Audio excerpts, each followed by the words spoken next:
Tout compte fait avec vous, Éric Revel. Bonjour Éric. Bruno Le Maire a annoncé Patrick, hier... bonjour à tous. Oui, Bruno Le Maire a annoncé hier que le taux du plan d'épargne logement serait porté à 2%, comme celui du livret A. C'est plutôt bon pour l'épargne populaire, cela, non ? Ah ouais, c'est une bonne nouvelle, il n'y en a pas tant que ça pour l'épargne des Français, destination, alors il faut le souligner quand même, d'un achat immobilier, le taux du PEL, plan d'épargne logement, il double pour s'inscrire à 2%, pour les PEL, attention, ouvert prochainement, ouvert en 2023, pas pour les vieux PEL. C'est la plus forte hausse depuis 22 ans.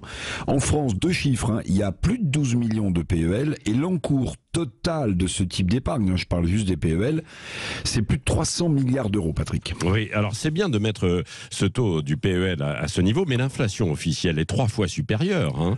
Le logement, donc, c'est un coup d'épée dans l'eau ou non ?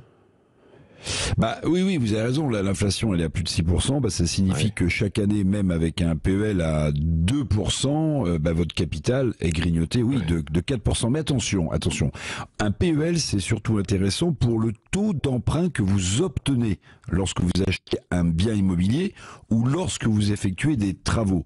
Ce taux d'emprunt grâce au PEL, il sera de 2,2%.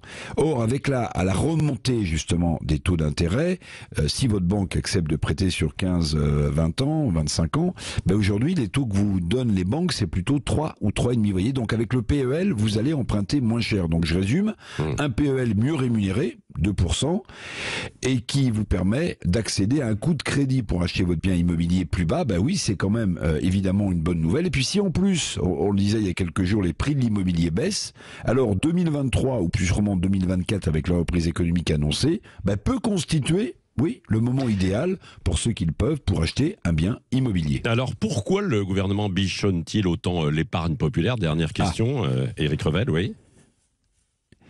L'épargne des Français, elle est choyée en ce moment, outre le doublement donc du PEL. Le livret A, vous le disiez, il est à 2%, il est plafonné à 22 950 €.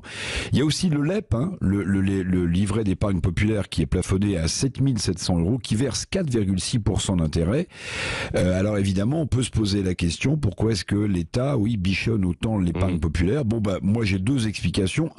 Pour redonner un peu d'illusion de pouvoir d'achat, je dis illusion parce que l'inflation est forte, ou 2, pour empêcher les Français, peut-être, de consommer, d'acheter des produits importés. Si vous épargnez, vous achetez pas, alors que le déficit historique du commerce extérieur s'affiche à plus de 150 milliards d'euros.